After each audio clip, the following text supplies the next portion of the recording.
you know, later. The recording has begun. So with that, I'd like to invite Lilian up and kick things off. Thank you.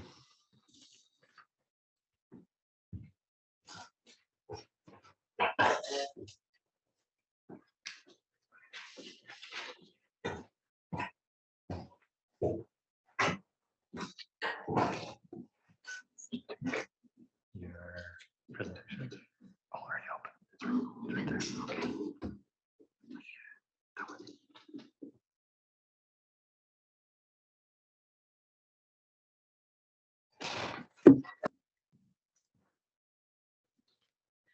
Good morning, everyone.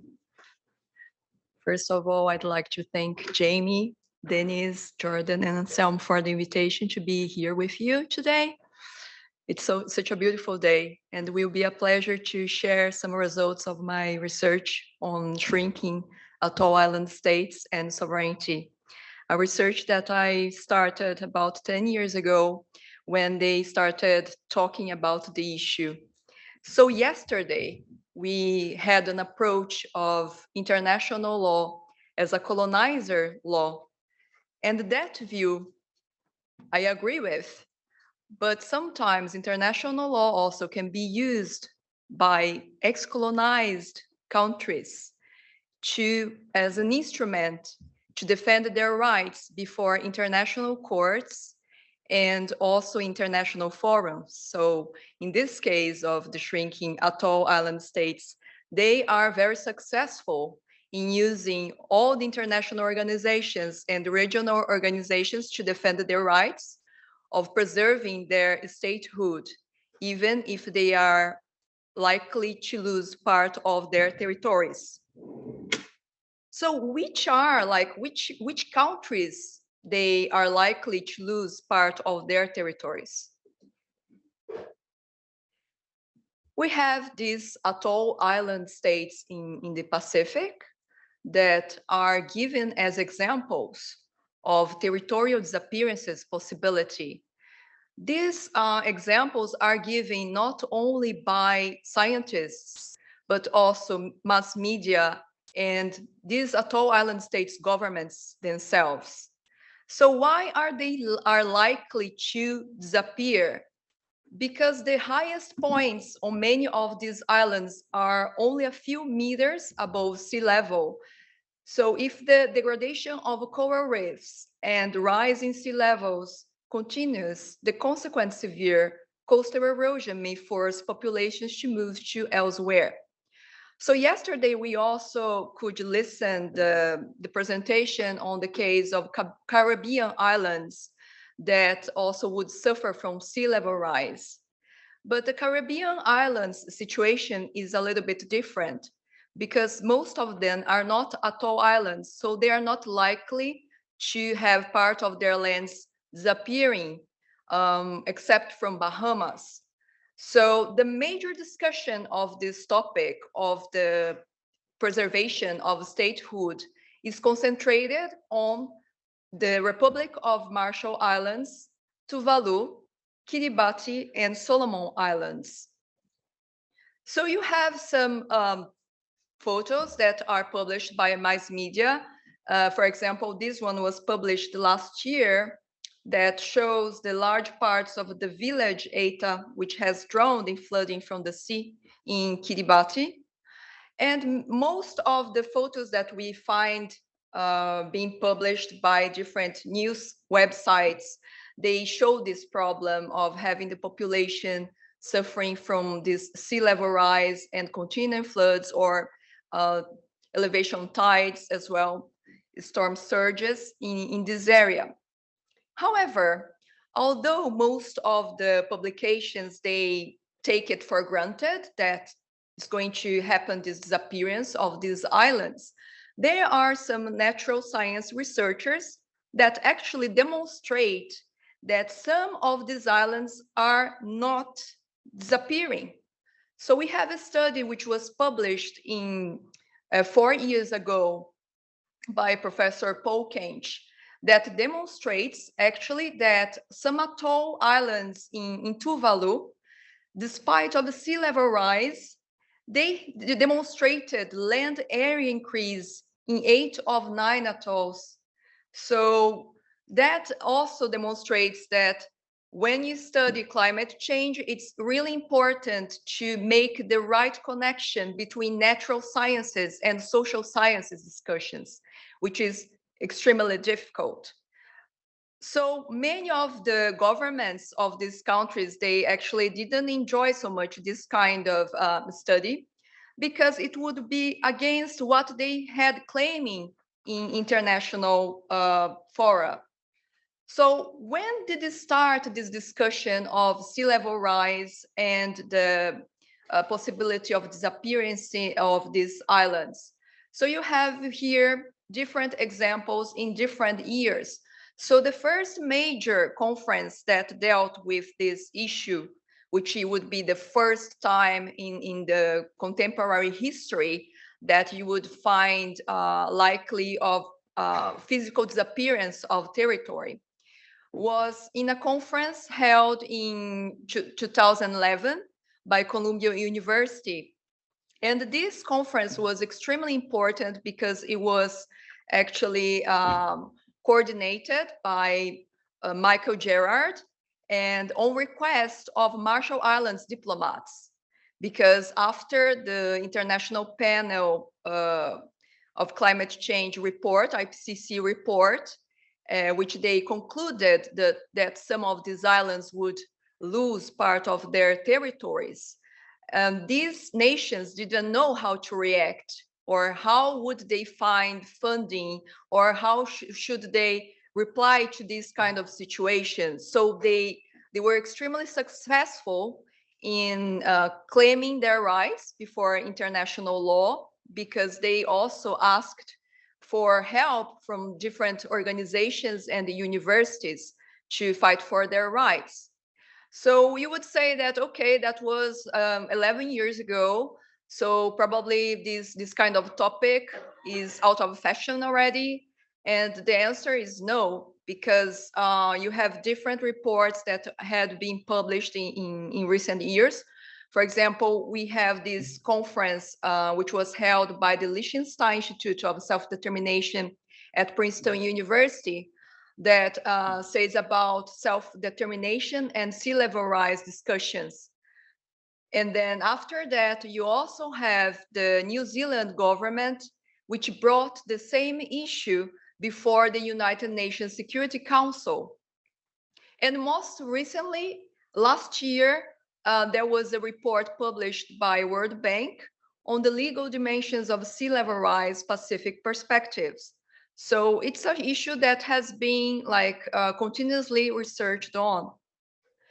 So going back to what we could consider as sovereignty, we have here that sovereignty would be the supreme authority within a territory. So the concept of sovereignty itself relies on territory. And then you can divide that in internal and external sovereignty. While the internal one would be the authority to exercise the function of a state within national borders and to set a body of rights, the external sovereignty would be the independence from foreign powers that shields the state from foreign interference. So the external sovereignty would also rely on the economic situation of these countries. So as we have the concept of sovereignty related to territory, the question that we have to ask is, does statehood require territoriality? So the possibility of these atoll island states losing not just a few islands, but their entire territory leads to that question. And then two main factors which influence decision makers addressing these problems are important to note. So the first one is that it's an unprecedented situation.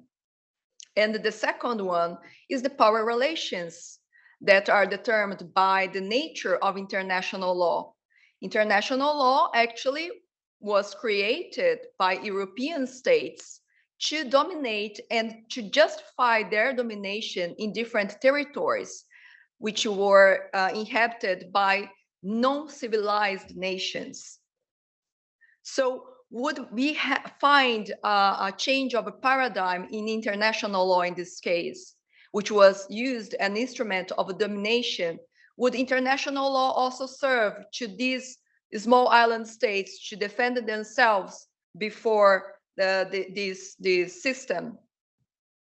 So the first case is that it's a novel situation. So that's why international law doesn't provide a clear answer to this challenge, which is a complete loss of physical territory. What we find quite often in the history are changes of sovereign powers in determined territory, but not the complete loss of physical territory. And then, because it's an unprecedented situation, international law has some restrictions, because the research on this field analyzes existing international law and the jurisprudence, which is the body of decisions taken by international courts. So it's not that common for this field to predict solutions to unprecedented situations. And then, since we don't find any other situation like that before, so we have two kind of answers for that. So the first one is that the situation may not find resolution in any treaty. And the second one is that scholars specialized in international law will make an extensive interpretation of existing international treaties. So you have also main theoretical options that are creating a new deterritorialized state. So that's a concept, an idea of Maxime Burkett. And then also the new land to resettle.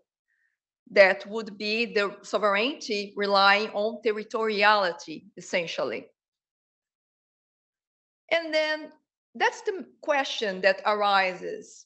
If they are not able to acquire new lands, so we try to find any examples of sovereign entities without territory.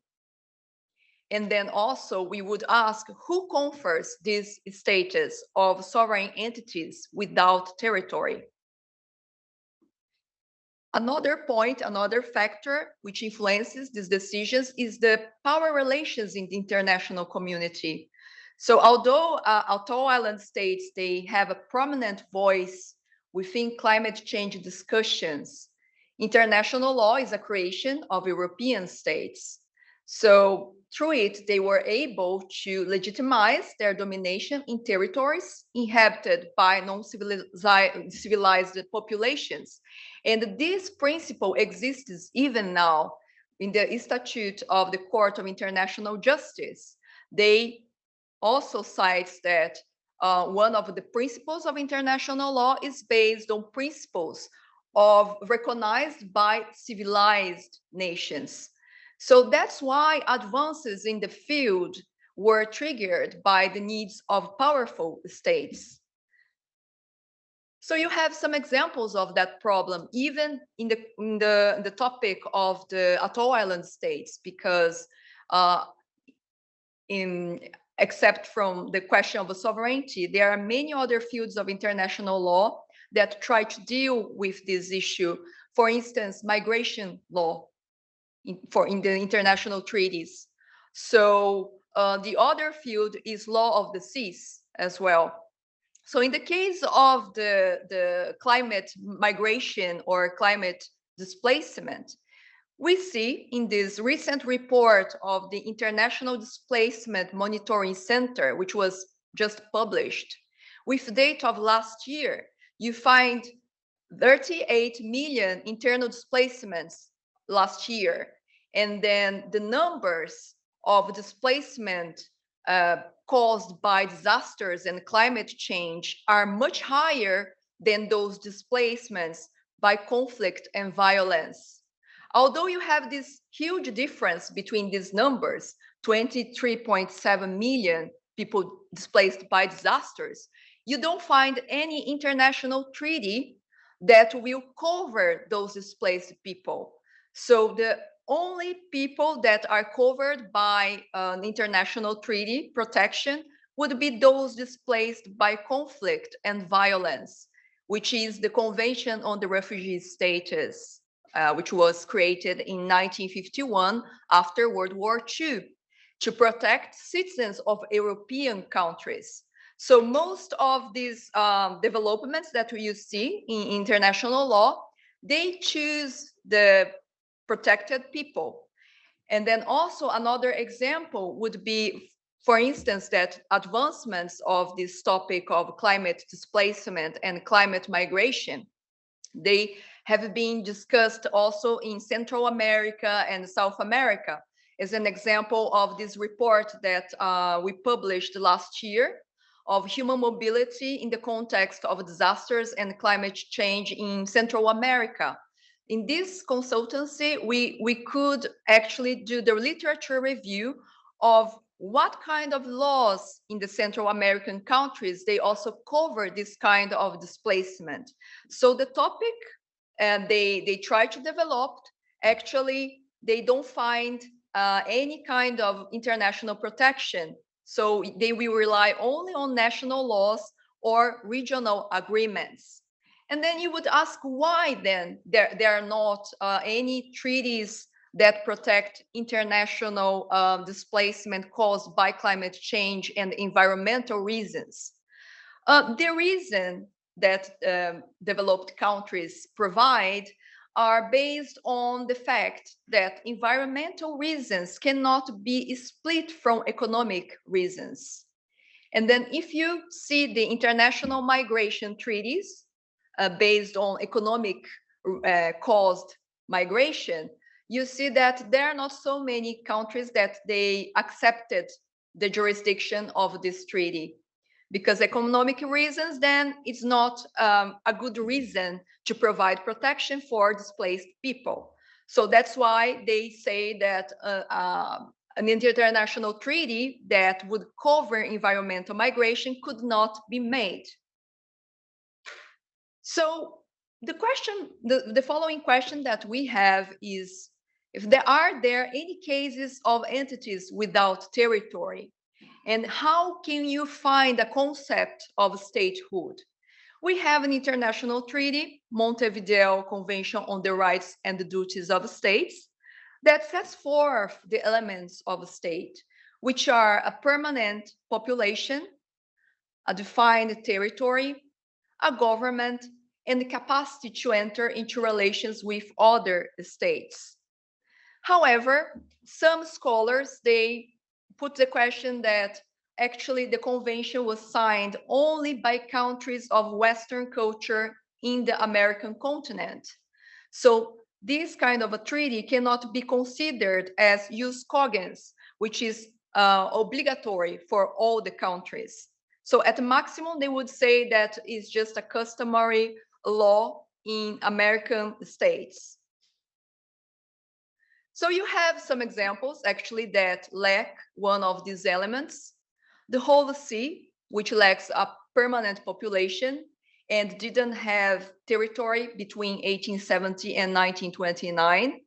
And you also have the sovereign military order of St. John of Jerusalem, of Rhodes, and of Malta, which is an ancient religious order currently dedicated to the provision of medical services.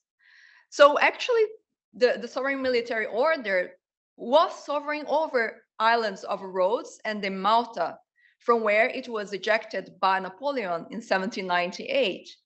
And then up to that date, the sovereign military order was considered a state.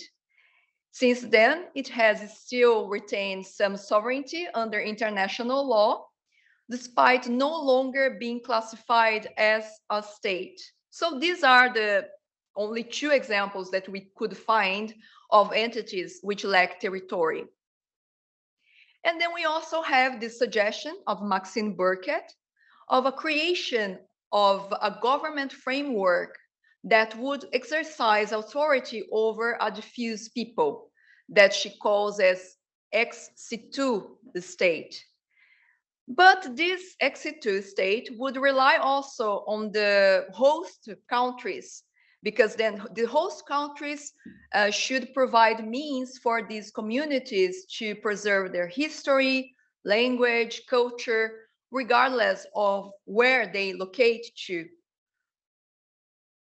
So the next question that we have to ask is, who decides whether states can be considered as such?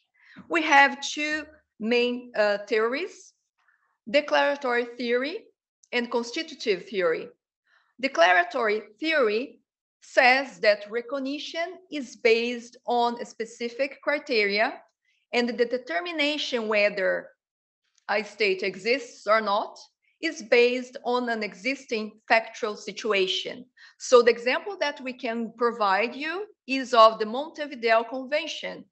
If the country, they follow all and then have all those elements, 4 elements of statehood, so they are considered already as a state, regardless of a recognition made by other states.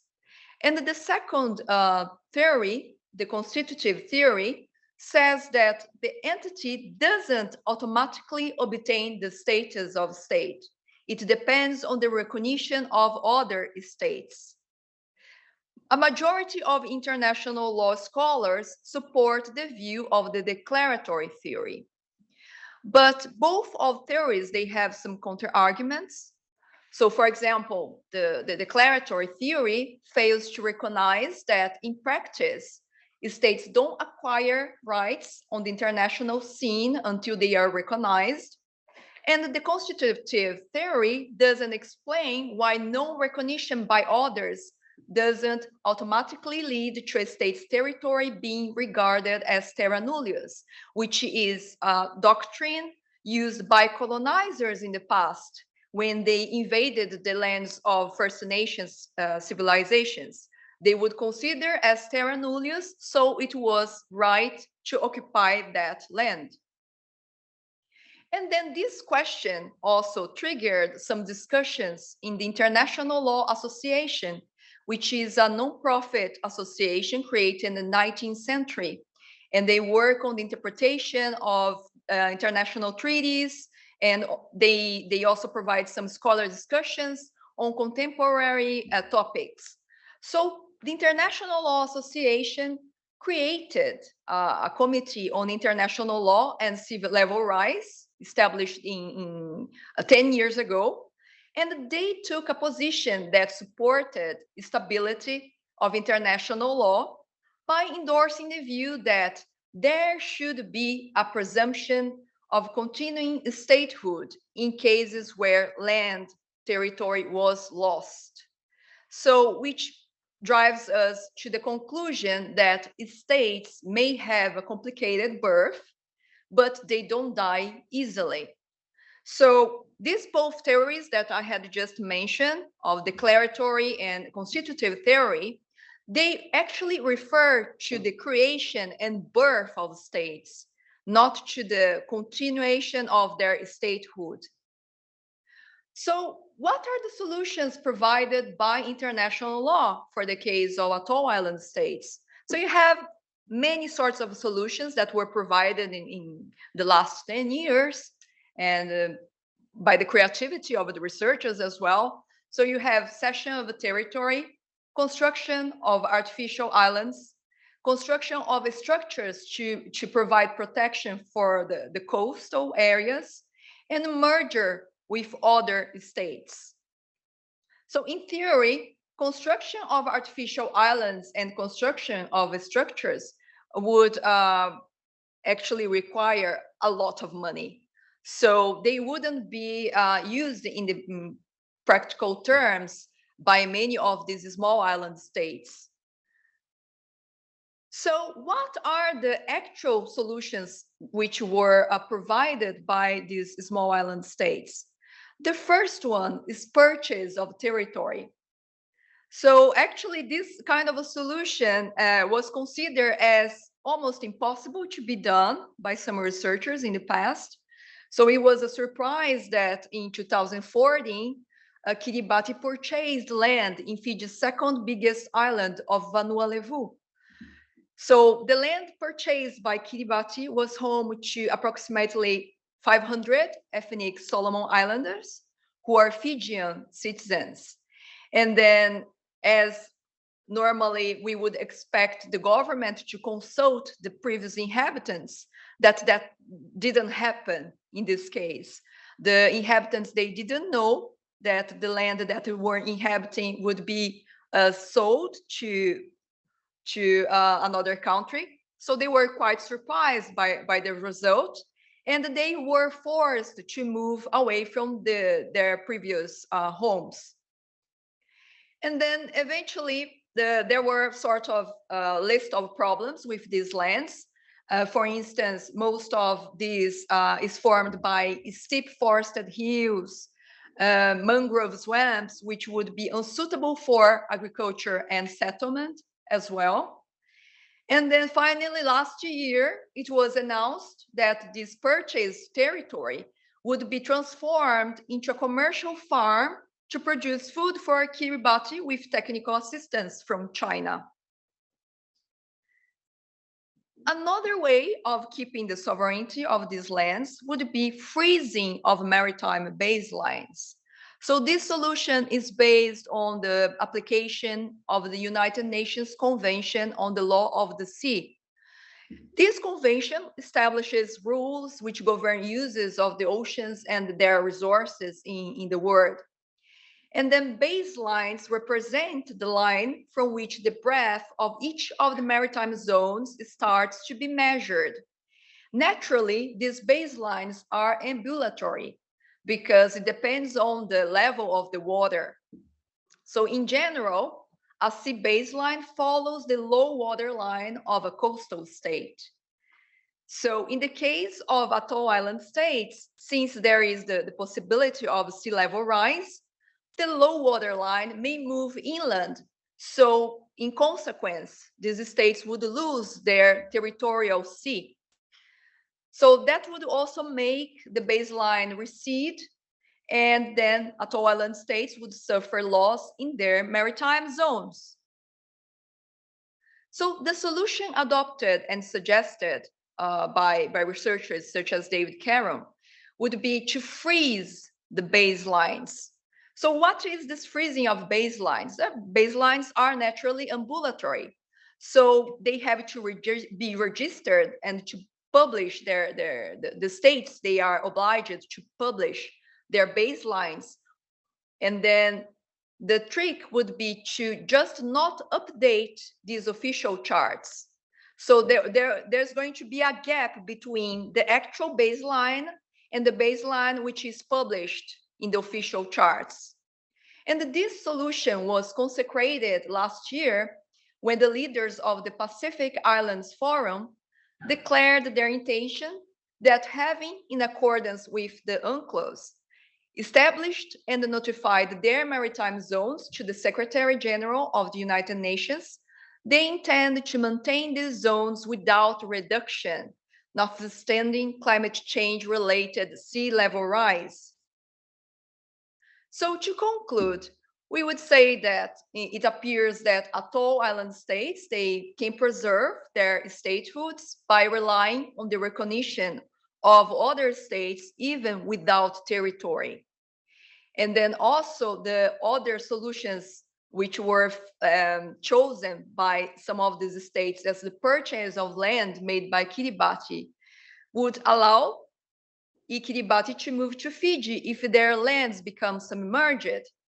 However, there was no consultation of it with the inhabitants, and part of its estate is not adequate for human settlements and agriculture. And the last conclusion is that the approach chosen by the Pacific Islands Forum confirmed their preference for defining their territory in terms of frozen maritime baselines, which is the cheapest solution that they could find instead of purchasing other lands. So that would be, thank you very much.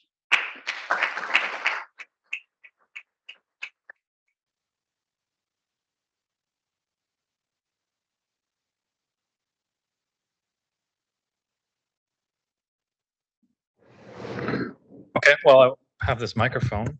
I'd like to give a few thanks to my co-organizers, certainly, to the RAs, Zoe, Katrina, Reiko. I saw Lucas over there. Thank you so much for all the work that you did.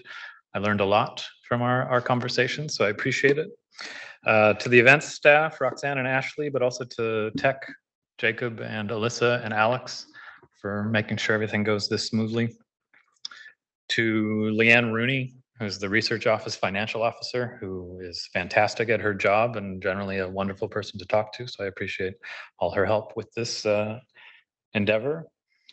To Steve Lamb, who was also very supportive in the initial application for the funding, and again, more encouraging and kind and a wonderful person to work with for the last 5 years. He's leaving us. He's worked his way up to better and bigger things. And to, I think, ultimately, well, not ultimately, but mostly, to Denise Reiner, and to congratulate her on close to 10 years of excellent curation in this city, who has also curated her way onto bigger and better things. I think there'll be a Denise-shaped hole in this city for quite a few years to come. I'll say that I'm relieved to be here because it means that the conference that we were planning has actually come through. And the people that have arrived have done fantastic work so far, and especially thanks to my panel mate Lilian for making such a long trek. I'm also relieved because it means I can stop researching this infuriating subject for a little while. It's been a slog.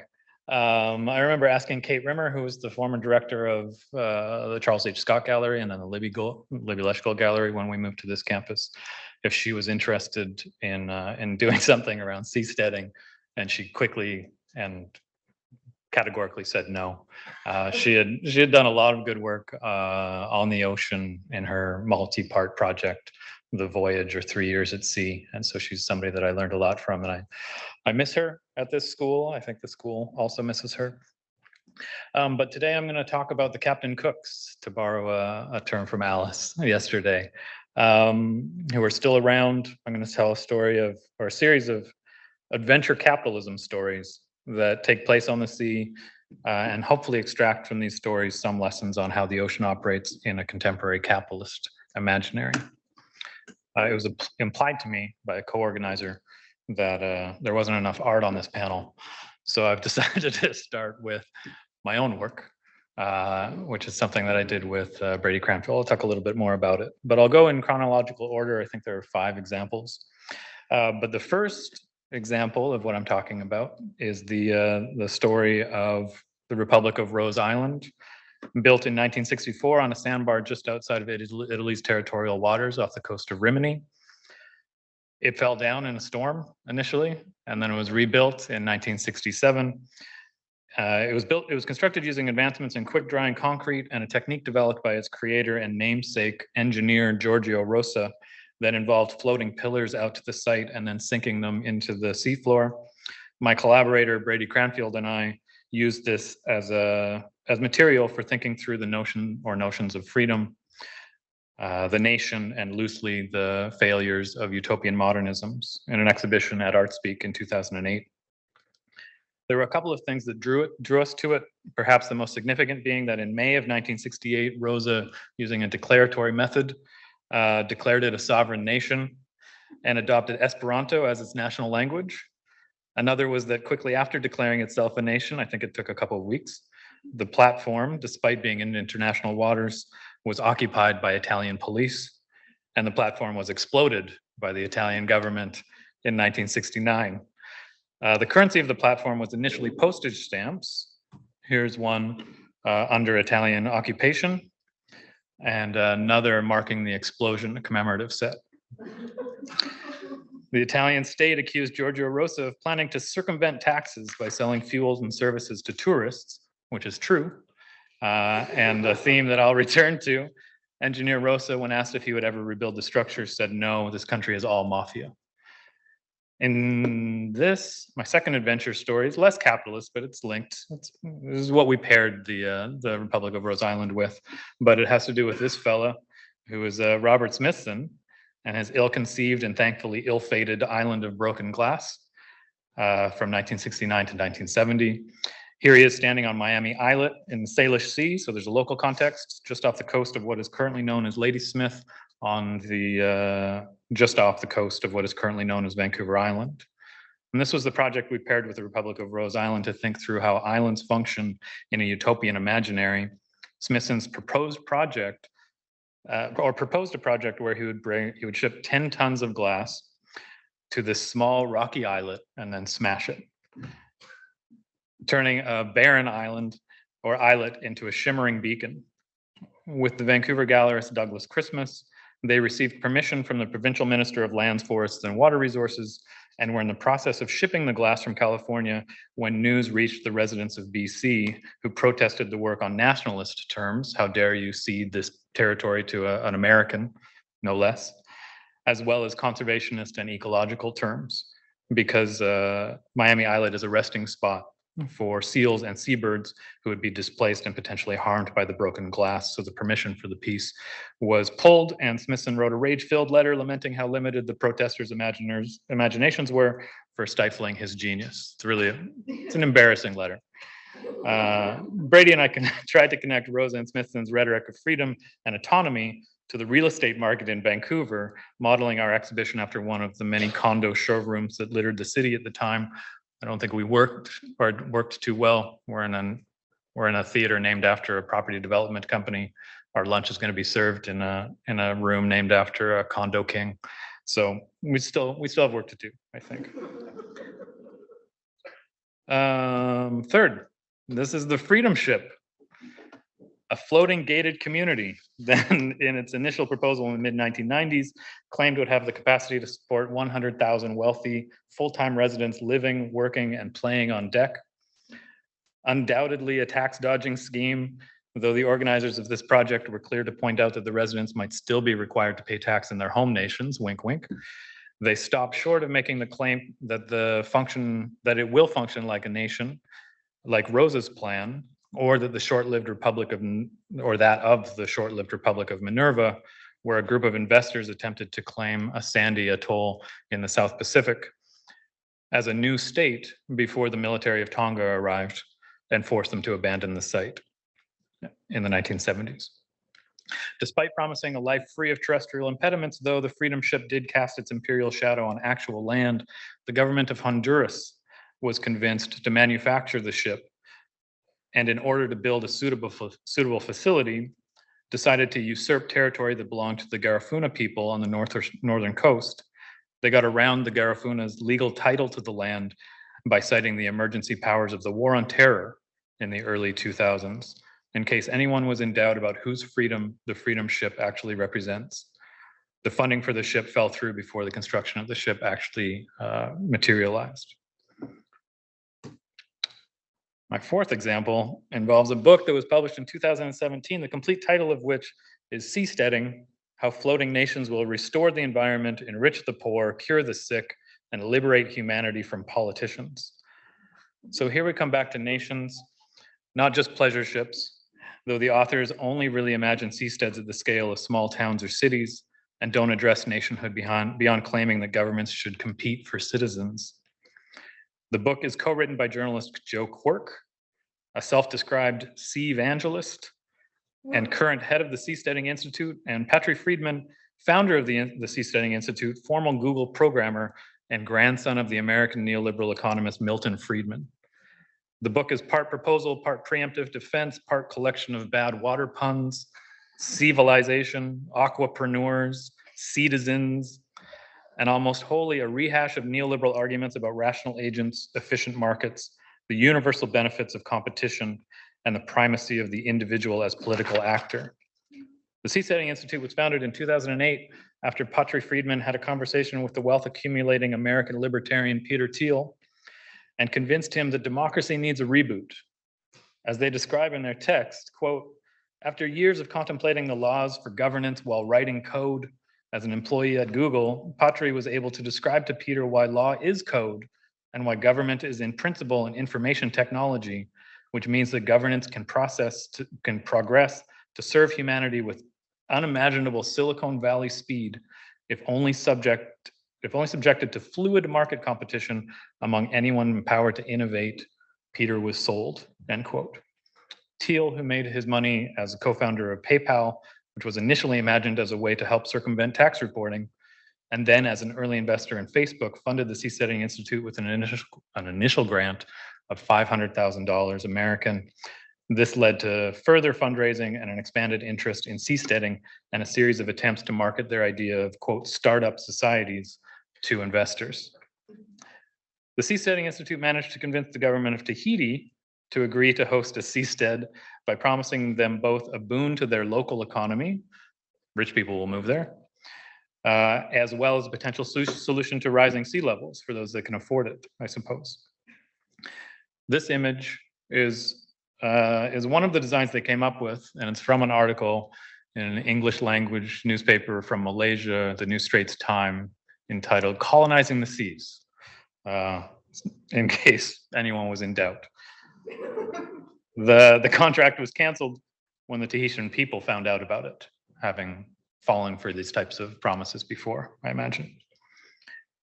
Fifth, the Satoshi, a former cruise ship that 3 crypto millionaires purchased and named after the mythic founder of Bitcoin, Satoshi Nakamoto, and that they planned to turn into a seastead after one of them sat next to Joe Quirk on an airplane and asked him about his "Quit Arguing, Start Seasteading" t-shirt.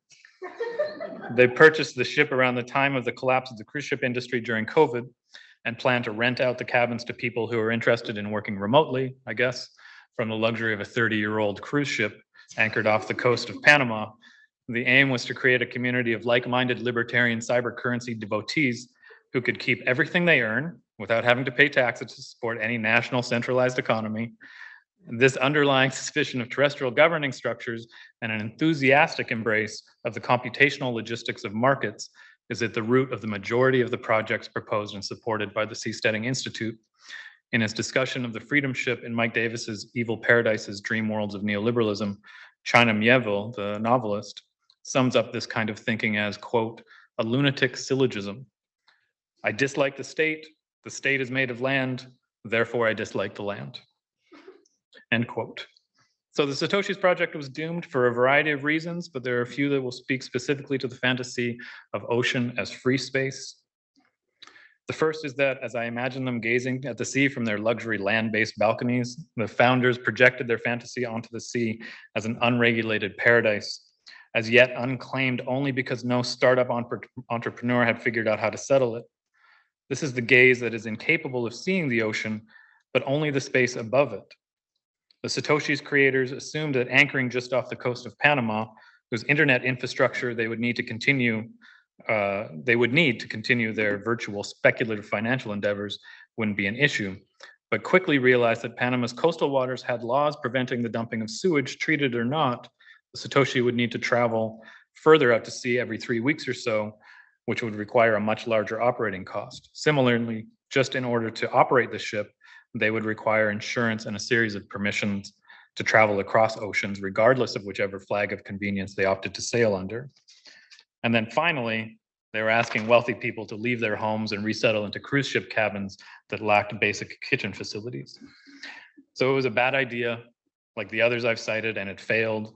And I think there's some comfort in the failures, but not much, especially because of how the cultural contexts have shifted from Giorgio Rosa's and Robert Smithson's experiments to what we're seeing now. And as geographers Philip Steinberg, Elizabeth Nyman, and Mauro Caroccioli argue in their article Atlas Swam, Freedom, Capital, and Floating Sovereignties in the Seasteading Vision, the movement towards seasteading is, quote, less an escape than the forward edge of a political project, end quote. The point for them is not so much imagining a life on the ocean, on highly engineered floating cities with invisible or automated labor, but to use a frontierist attitude that is embedded in Silicon Valley, California capitalism to challenge terrestrial political structures. It is more a way to convince people that escape is possible and necessary and within reach for those of you who have accumulated enough wealth, and is convincing in many ways. They don't want to relinquish the spoils of their labor, neither do I. They don't want bosses, neither do I. They want an easy life that they are in charge of, so do I. But their version of Rosa's Esperanto gesture as like kind of universalizing connective gesture is the expansion of competitive markets into all sectors of living. So I want to go back to one of the blurbs on the seasteading book from the Wall Street Journal, which is, quote, this book assures us that the technology for large-scale seasteading is already here. The best book I've read in a decade by Patrick Takahashi. A lot of the book is about Patrick Takahashi. So I want to point that out.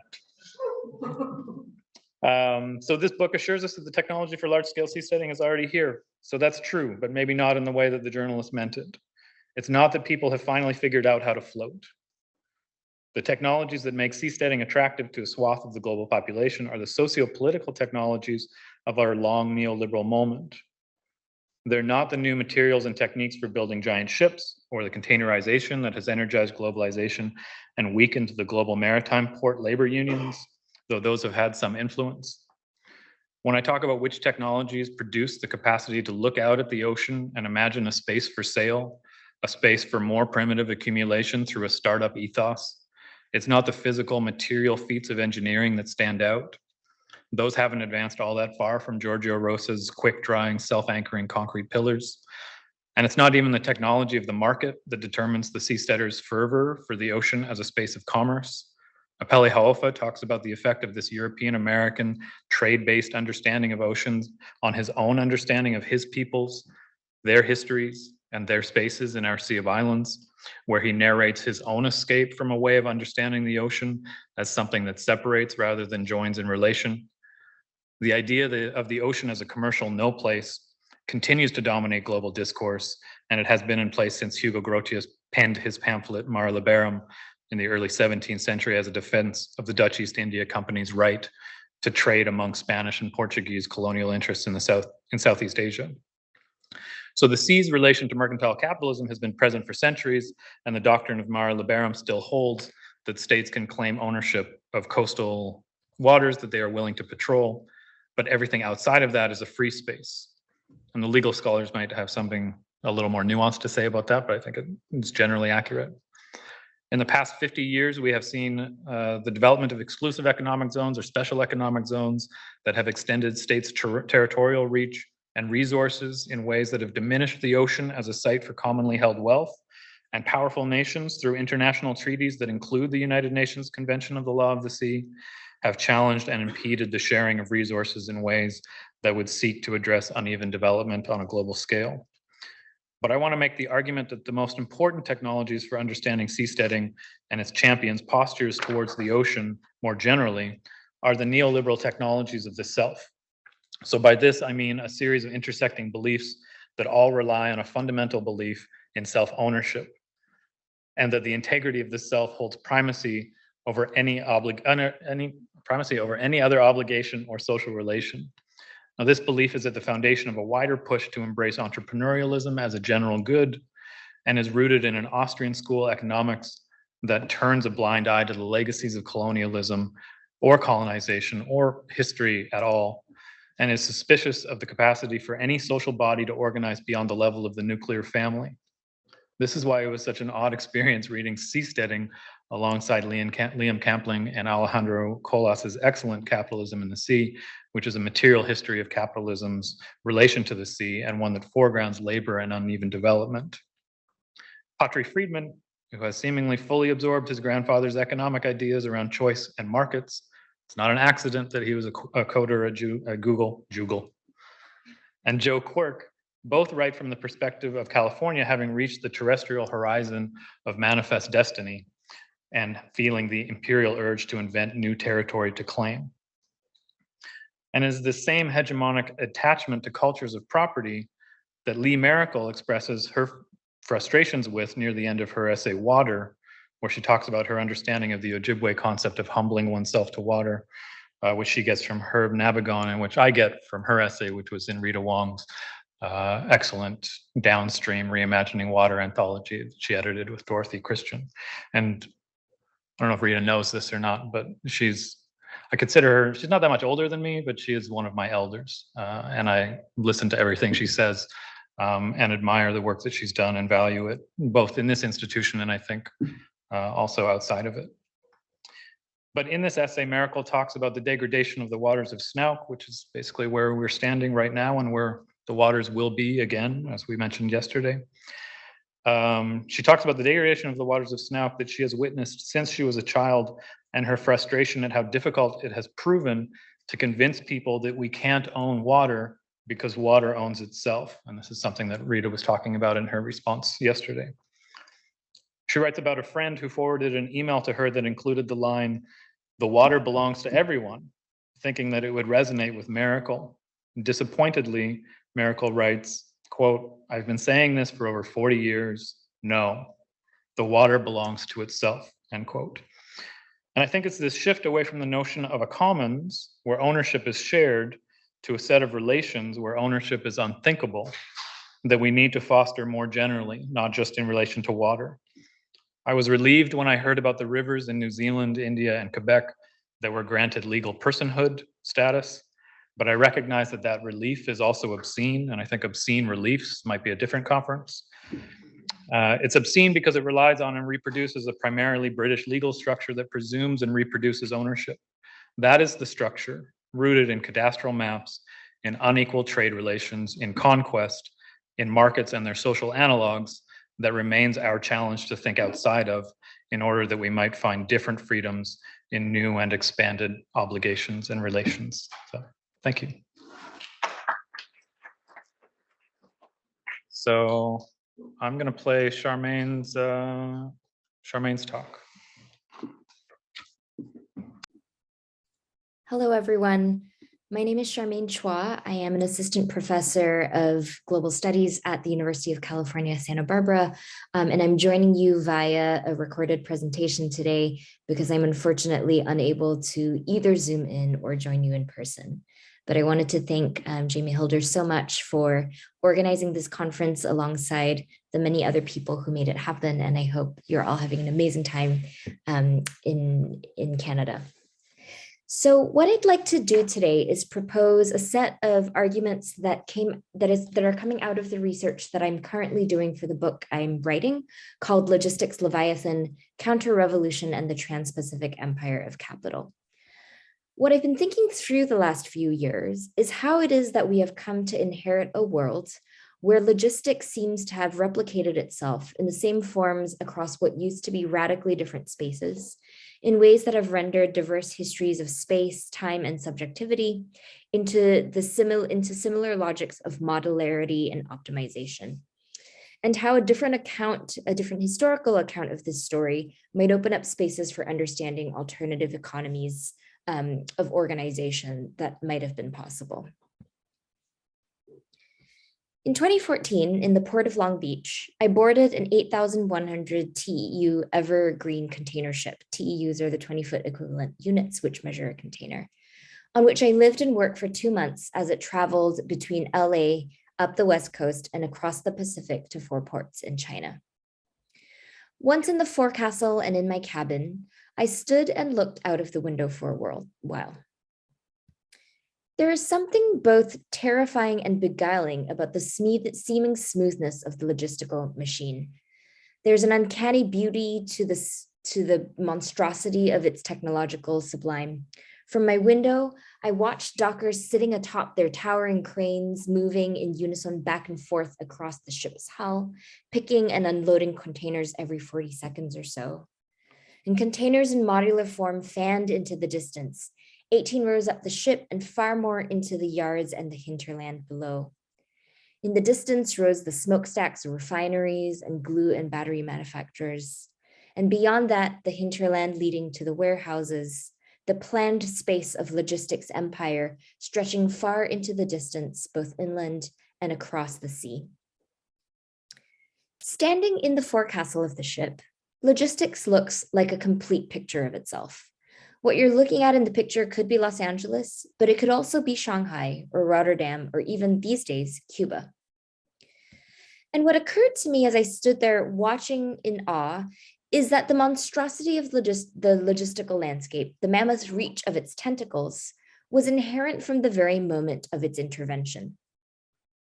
In one of the earliest assessments of the container's economic potential, one economist noted, containerization in its ultimate form means that the means of production and distribution would change entirely as we knew them. Rather than seeing factory and railway, railway and dock, dock and ocean as separate spaces, shipping was to be understood as one entire circuit. The shipping operation starts at the factory and not at the dock, as R.T. Craik wrote. What Craik was really indicating was a new imaginary of the supply chain, one that required imagining the homogenization of space and time in infinitely unitized, modular, and interoperable forms. Logistics, in other words, was envisioned as a way to organize the whole Earth, in which both commodities, from tanks to leather hides and computers, and the spaces of the world, from coral reefed coastlines to sandy beaches, all required containment in order to expand.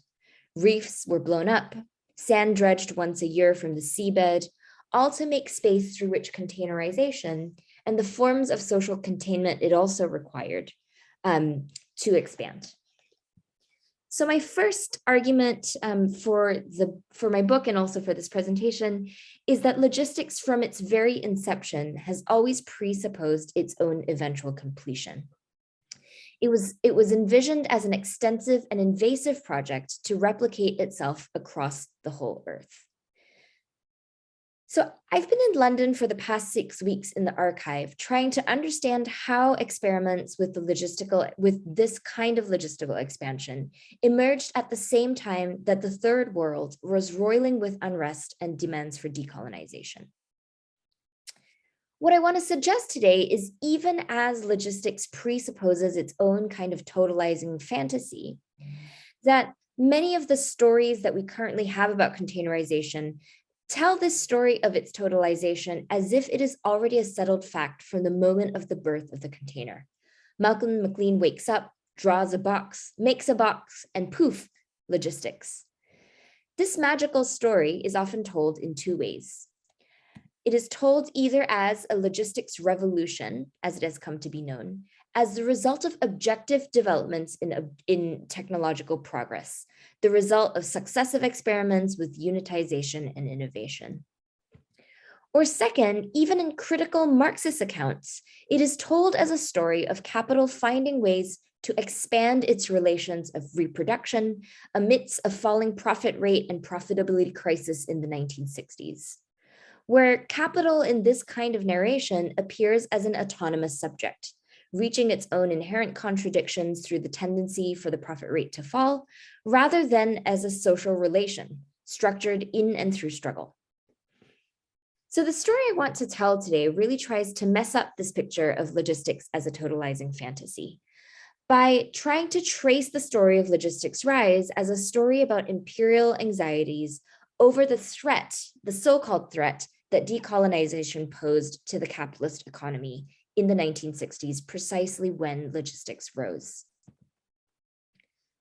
Between the early 1950s and 80s, during logistics' rise, across annual reports, bulletins, specialist journals, and government commissions, a concern with the unruliness of the Third World is often hidden amongst other more boring assessments of the economy.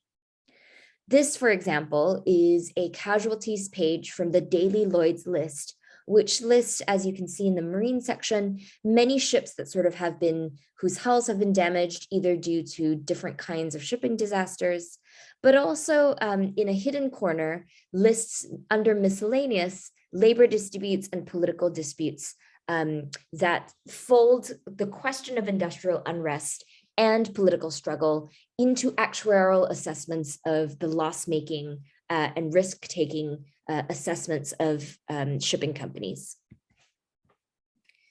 In the staff bulletins, so for example, here are 3 screenshots I've shown of the ways in which the Lloyd's List Register often sort of features strikes or walkouts as elements of its cost calculation and its loss prevention strategies. In the staff bulletins of major British companies like Glen Lines, there are assessments frequently of the political situations in the regions where they trade in the 1950s and 60s.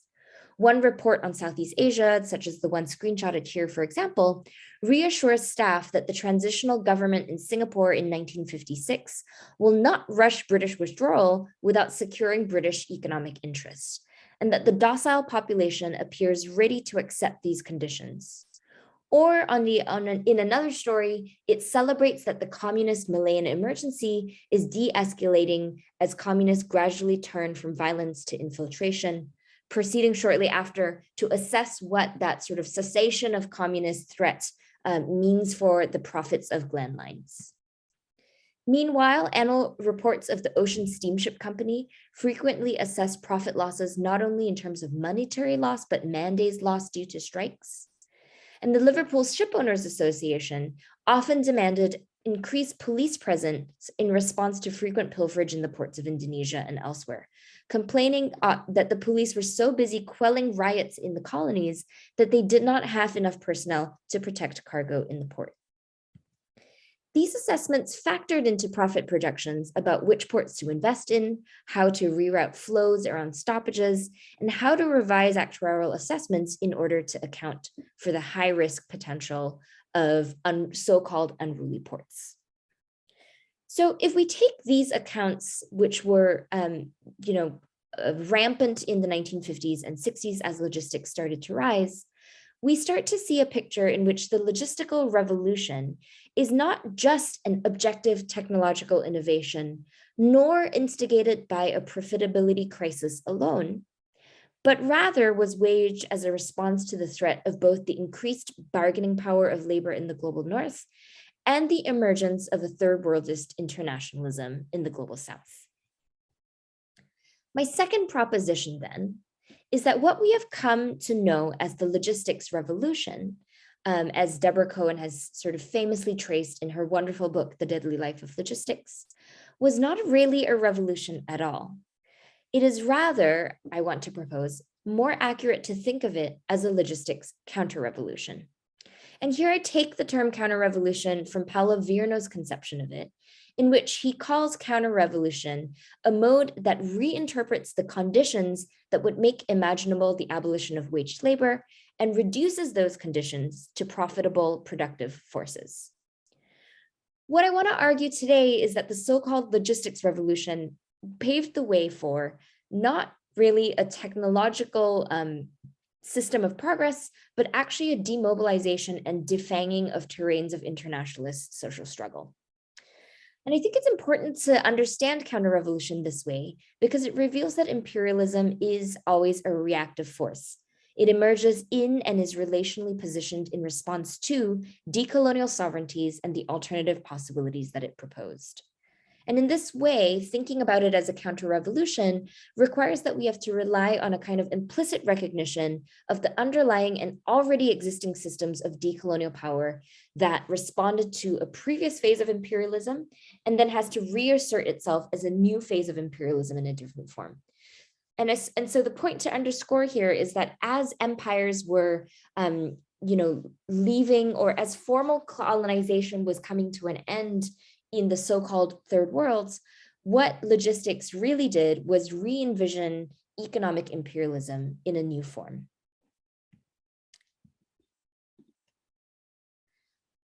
One of the most profound features of this imperial anxiety around the end of formal colonialism was around the unfinished revolution of Bandung.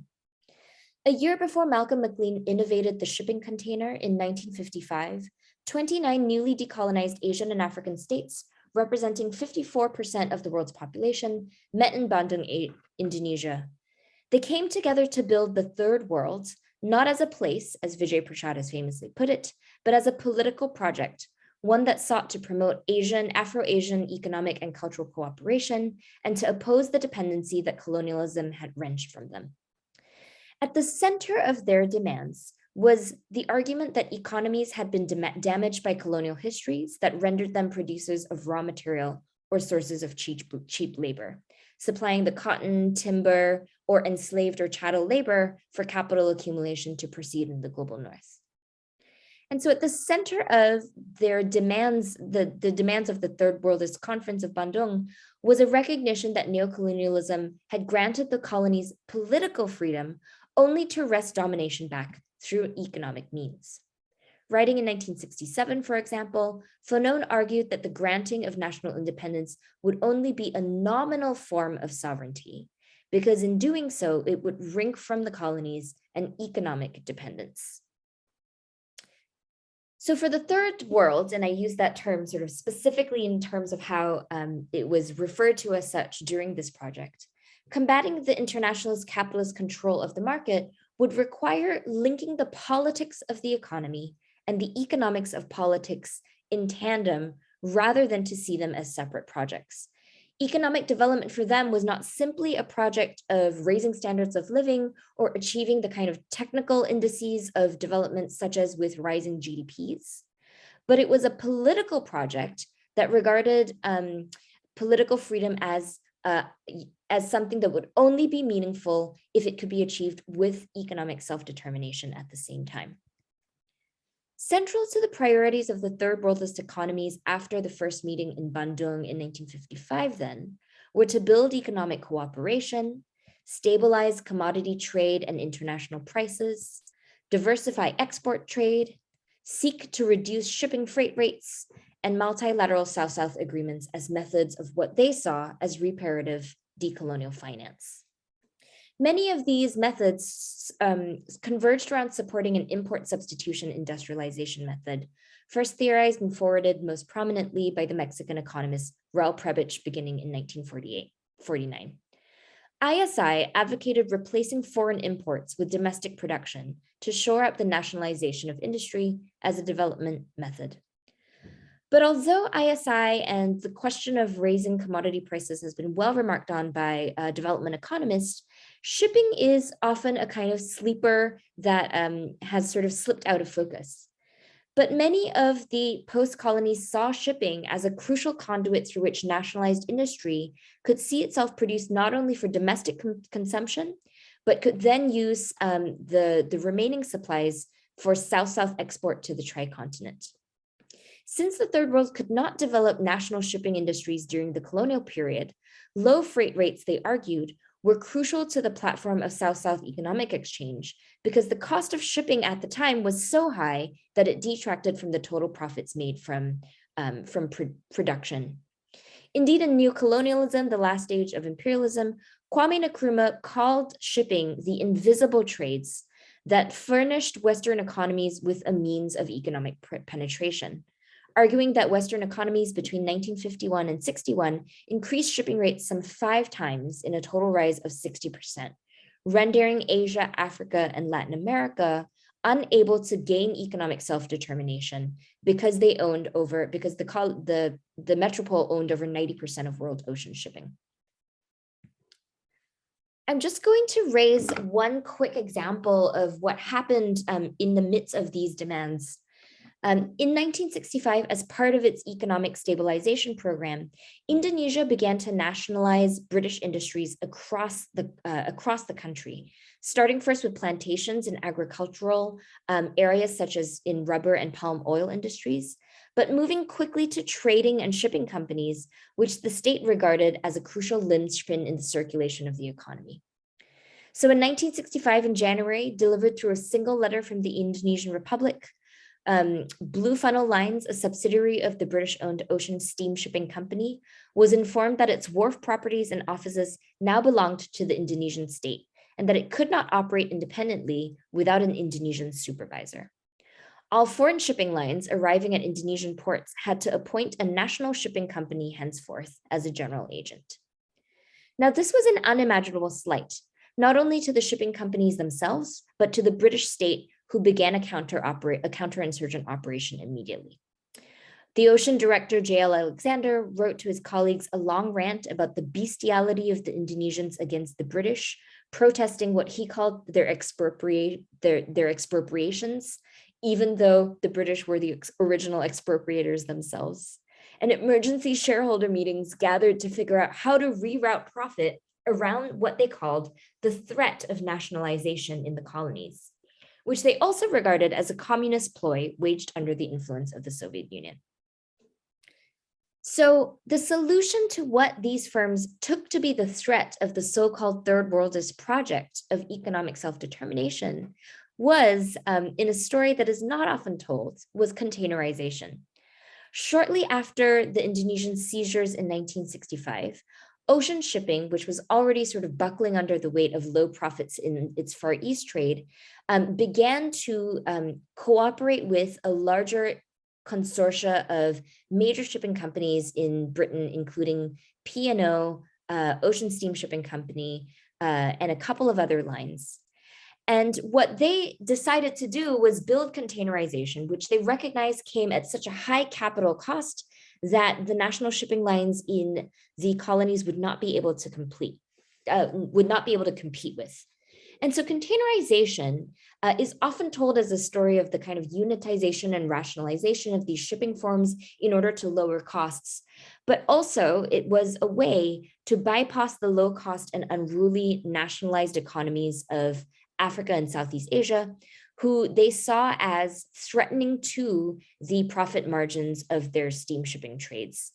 And so bypassing those economies, the containerized companies started to then assess how they would move the containerized trade to so-called low-risk areas, first establishing a trade to Australia and then to Korea, Japan, Singapore, and Australia, the so-called satellite states.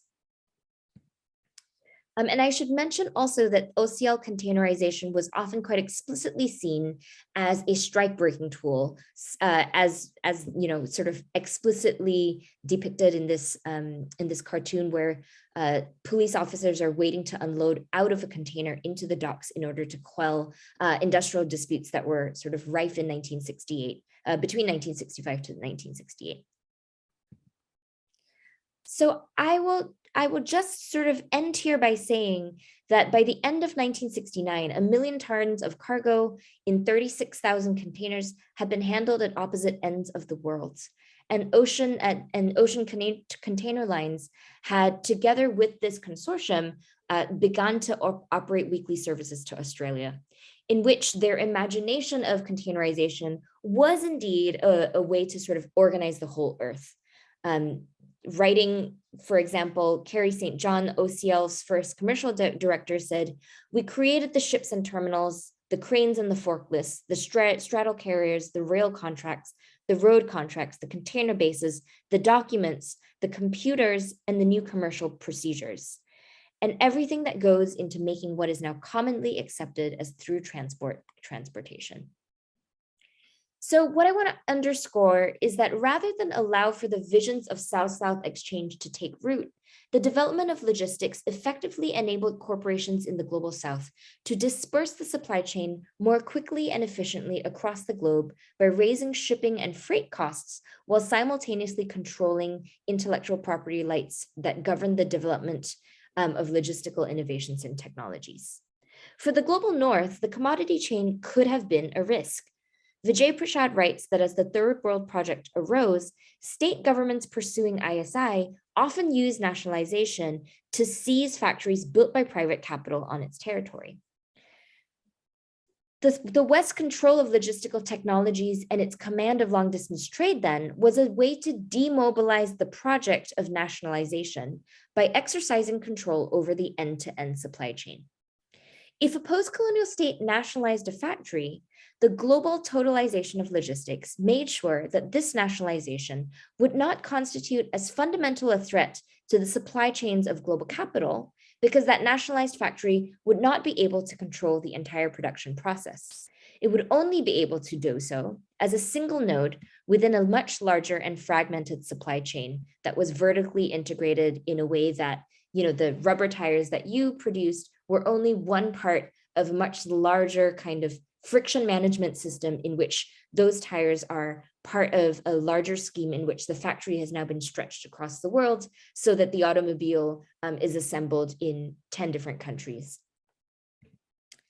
I'll just end there since I've gone too long and say that part of what I'm developing in this project is to ask how this kind of vision of logistics gives us a new picture or a way of understanding how economic imperialism works in the present as a form of racial capitalism and as a form of what Jody Melamed calls a technology of anti-relationality.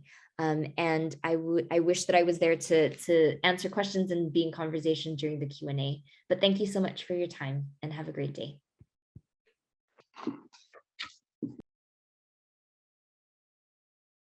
Thanks, Jamie, for inviting me, and thanks Denise and Jordan and everybody else for organizing. And I've actually never been on this campus, even though I live like about 5 minutes from here. So it's pretty fancy compared to what I'm used to up at SFU. So I appreciate the chance to be in here and to meet lots of you who I've never met before. I am responding to three excellent papers, which tying them together was a challenge for me. I find that this is often, any of you who've done this job before will probably have experienced the somewhat sea legs feeling you get trying to make things make sense. So I hope that I'm able to kind of tie things together somehow. Anyway, so I used to teach a class called Nature and Society up at SFU, and it was sort of an introduction to the political economy of the environment. And one of the things I covered in the class was fisheries management here in BC. As an example of the way that science articulates with and abets, but also seems to confuse state authority quite often. And I think it's probably oversimplification to say it, but unlike lots of the other spheres in which the state tries to enact its authority over its territory, if you know what I mean, which today usually I think involves hanging state power on a sort of scientific apparatus that is supposed to be not neutral. But it seemed crucial to me that in fisheries, the state literally can't see what's going on. Like there's something different about fisheries because it all happens under the water, which changes how we can act about it. And so the decisions based on the science of fisheries are like the science of fisheries becomes what I would say superficially complex, but it's mostly just very elaborate guesswork. And this science and management is mathematically, which is kind of the stuff that I'm interested in, is mathematically quite formally intricate, like the models are very complicated, but it's actually just a glaring attempt to make calculable what are actually qualitative dimensions of natural systems. Like they're not, it's not, the ocean is not calculable in this way. And it's certainly not rigorous in the way that Morgan used the term yesterday to describe Musqueam knowledge of the waters. It has none of that rigor. It performs rigor in the ways expected of it, but it's not that kind of rigor. In actual fact, it's a series of modeled variables held together by increasingly untenable probability estimates, all based on data from when the world was different, and error terms that are so large they're basically admissions of ignorance. Like the error terms in the equations are so big, it's basically the mathematical equivalent of going in like that's what we're using. What's even more hilarious, actually, for fisheries science are some of the empirical data gathering methods, which involve, I am not kidding you, standing at the mouth of a river and counting fish as they go by. 1, 2, 3, 4, 5, 6. That's one of them. One of the other major sources of data in fisheries is self-reported catches from industrial commercial fishers, which we know is quite reliable. So the whole thing is built on kind of a mountain of dubious scientific knowledge. Very little of it would be observable even if it was on land, but it's all underwater. And it happens over multiple jurisdictions or even non-jurisdictions, multiple scales of time, multiple scales of space. It's an enormous and unbelievable project that in many ways fails itself over and over, as Morgan's history brief mentions of the fisheries management here in BC indicated. And so I wanted to connect this because I think this science is the product of a European, obviously, European imaginary, for which the ocean is effectively an impossible space. And it made me think of Jamie's paper, which I saw, so I can quote it, that this is an imaginary of what Jamie called the gaze that is incapable of seeing the ocean, but only the space above the ocean. But sea life is under the ocean, so we're missing it entirely. And on this basis, I think it's hard to understand the ocean as a place on this sort of European imaginary. It's hard to understand the ocean as a place at all. It ends up seeming more like a realm, though we don't know who the monarch is, or a state of the world, or it's in the sense that the ocean is that which we encounter when we leave the so-called security of the land.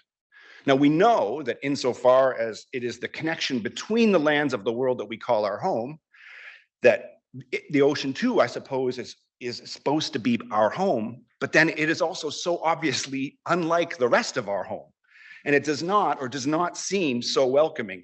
It is effectively autonomous. The ocean is autonomous. And I think this also touches on Lee Merkel's thinking, I think, that the water owns itself. And it actually reminded me, there's a great book from 1906 by a crazy journalist from San Francisco named Ambrose Bierce. Have you heard of this guy? And he wrote a book called The Devil's Dictionary, which is a hilarious collection of definitions for everyday words. And the entry for ocean reads this: ocean, noun, a body of water occupying about 2/3 of a world made for humans who have no gills. And it's that impossibility that I think is interesting. So the ocean is interesting, at least partly, I think, because it defies us, or at least it defies those of us who thought we could no longer be defied. And this can breed, I think, stating the obvious, perhaps, a kind of ambivalence about the ocean, a combined sense of wonder and terror, potential and limits, like anything is possible, but also nothing is possible. And we don't even get to decide the outcome of any of that. And even if we limit ourselves to the question of ocean life, just the life in the ocean, history is filled, again, with this combination of wonder and fear at what lies beneath the waters. Yesterday, Terry Lynn told us of the awesome beings that populate the Haida history of the waters, and accounts like hers are probably central to the knowledge of most of us whose histories are tied intimately to the ocean, mine included, regardless of where on earth we come from.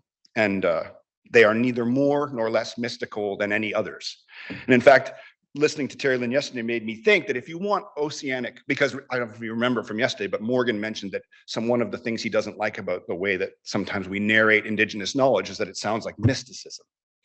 And it made me think, which is a sentiment I completely understand. And it made me think that if you actually want oceanic mysticism, the best place to look is the Bible, the Christian Bible. And this is a quote from the story of the Leviathan, who emerges when God is trying to chasten Job, who's angry for the torments that Satan has placed upon him. And God says to Job, "Can you pull in the Leviathan with a fish hook or tie down his tongue with a rope? Can you put a cord through his nose or pierce his jaw with a hook? Will he keep begging you for mercy?" In other words, he'll keep begging God for mercy, but he's not going to beg you for mercy. "Will he speak to you with gentle words? Any hope of subduing him is false. The mere sight of him is overpowering. No one is fierce enough to rouse him. Who is then able to stand against me? Who has a claim against me that I must pay? Everything under heaven belongs to me." This is what God is saying to Job.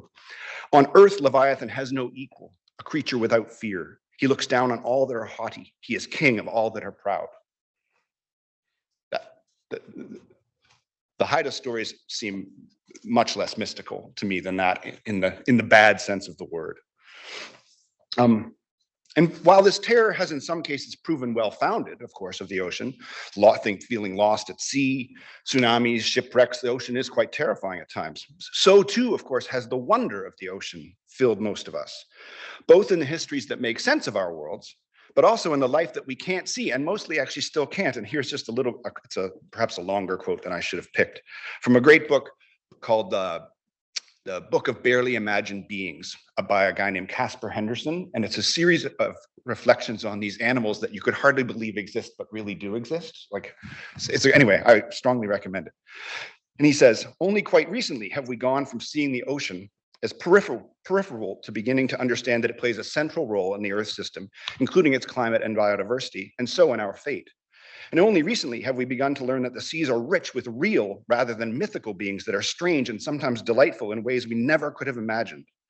There are, for example, creatures as tall as humans who have no internal organs and thrive in waters that would scald us to death in moments.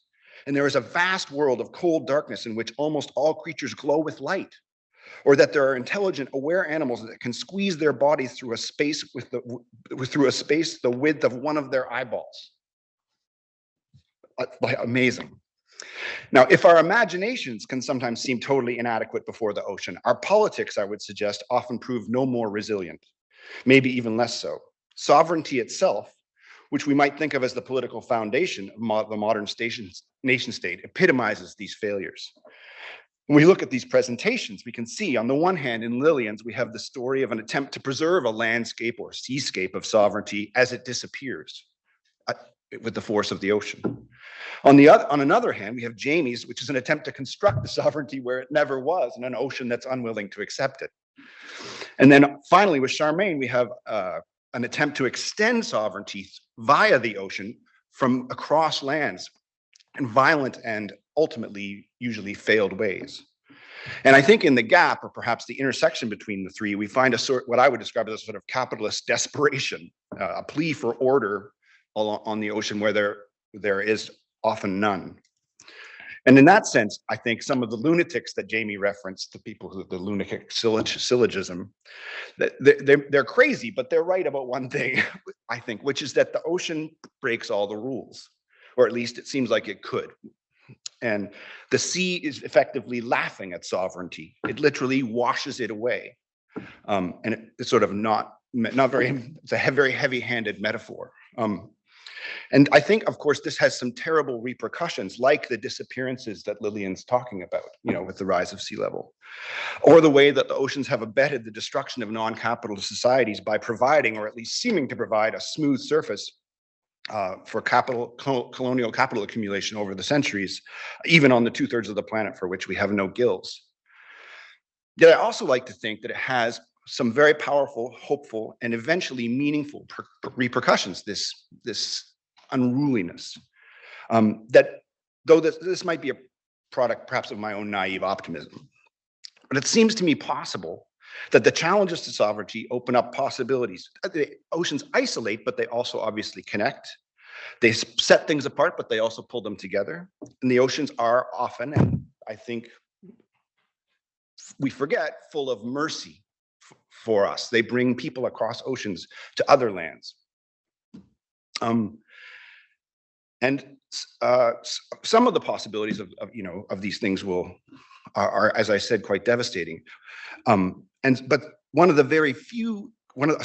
few good things that might await us is a world, I think, with more porous or even dissolving sovereignty. I think this will, of course, provoke a reaction like nothing we have ever seen, and this is starting to come into place, I think. The attempt to protect sovereignty, to harden borders, which is moving very quickly right now in an age of climate change. But I also think there is possibility there. And a just response, for example, to the oncoming challenge of climate migration, which is already underway and is expected to become, the dominant force on the Earth. It will require, of course, a just response, a radically different conception of sovereignty, of borders, and of territory. And we have the opportunity in some ways to use the sea as the model for our thinking of how the world might accept new people, might welcome, learn to live with, as Morgan said yesterday. So sovereignty, at least in the European sense, I think has mostly been a hindrance to a just world. It's not, I think I can say, of course I don't know, the sovereignty demanded by indigenous peoples of these lands, because it's not a sovereignty, the European notion of sovereignty, that involves responsibility. It's a sovereignty that's adopted with an arrogance. And in fact, a scholar that many of you may know, Tage Alfred from the University of Victoria, has said this outright. He said that it's a mistake to think that what indigenous people are seeking is recognition of their nationhood, in the recognition of their nationhood. It's a mistake to think that at its core, this is the same as what communities like Canada and the US possess now. He goes on to say, and this is my closing phrase, one of the main obstacles for achieving peaceful coexistence is, of course, the uncritical acceptance of the classic notion of sovereignty as the framework for discussions of political relations between people. The discourse of sovereignty has effectively stilled any potential resolution of the issue that respects indigenous values and perspectives. Even so-called traditional, he has this in quotes, indigenous nationhood is commonly defined relationally, in contrast to the dominant formulation of the state, there is no absolute authority, no coercive enforcement of decisions, no hierarchy, and no separate ruling entity. And this, to me, sounds a lot like the sea itself. So thank you very much.